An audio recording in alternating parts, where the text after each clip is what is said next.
Okay, I finally connected the microphone for this next episode.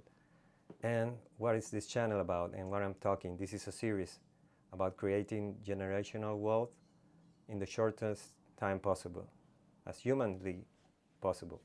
And this is a process taught by Mr. Peña on his Castle seminar. I have shown you how I met Mr. Peña and how I started taking action after reading his book.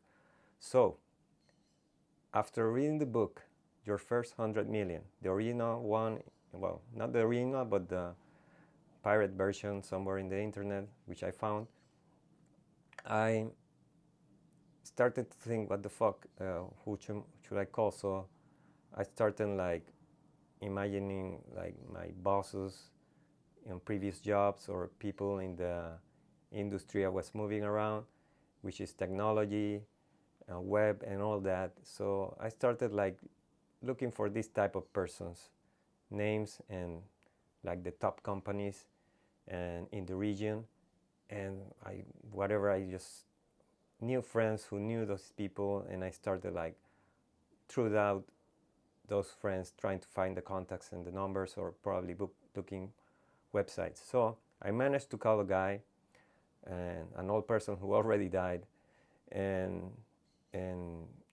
I don't remember the call, but I was telling him like if he was selling the company or he wanted to be a director. I don't remember even the call. So this is lockdown. I'm calling this owner of the company, which probably sold his company, all that by that time. So I don't know. I don't remember really good the conversation, but I took action, whatever, however I knew, and that's what I want to show you. You just take action. Another thing I did after finishing the book, which the book tells you, if you don't take action in not 21 days, but in 21 hours, which is Mr. Peña's experience about taking action and being serious on this, you're not gonna continue doing this. So I was forcing myself mentally to do stuff. So I looked for companies and directory and was thinking about what the fuck to buy or not. So I thought about some industry I was interested in. This was vending machines or bullshit. So I started to look for people who knew about this bullshit or researching the internet and knowing a family member who knew about this stuff and tried to put a business with this vending machine things. And he told me all the things. I was taking notes and all that. I still have those notes. And he referred me to someone who had a company and his wife knew the family. And I exchanged contacts to call this family or whatever, all the sisters who are owners and probably wanted to sell or not. I had to find out. So those were the first actions. I was also calling from the directory a couple of brothers who had vending machines and they wanted more information, and I told them I was going to send it by email.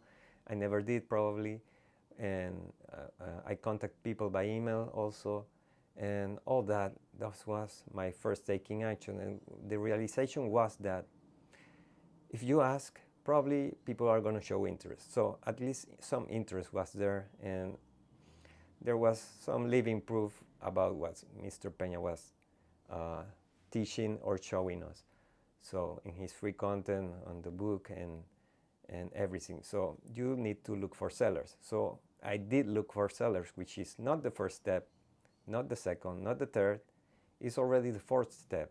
So I'm doing this because that step is where you are more actively engaged. But who am I being alone asking to buy companies with probably no money or no future money in COVID lockdowns? So I started to look back to the first steps, and that's how I started taking action on the QLA methodology on a very corrupt region and with not good grades in the corruption index.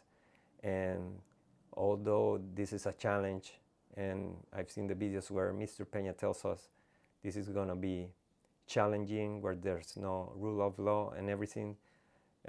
This is the region, the places I've been living, and if the QLA methodology is something that can be barometer or measurement of truth, honesty, legality, and morality and ethical issues. Well, I want to test it. So I took action. I was starting to see positive results, at least interacting with sellers, with possible directors. And that was my first days with the QLA methodology, validating much of what is step 4 and skipping 3 steps, which we will look in the future series, in these future episodes, that probably that's a big mistake. And Mr. Peña repeats that a lot. You have to follow the steps. So I was alone by myself, calling sellers and also directors, which is part of step 4, but I didn't look at step 1, neither step 2, neither step 3. So I knew that, so I was going to check those steps later. So this is the QLA bot series about creating generational wealth in the shortest time possible for you, and probably for you only if you don't have loved ones. So until the next episode, ciao.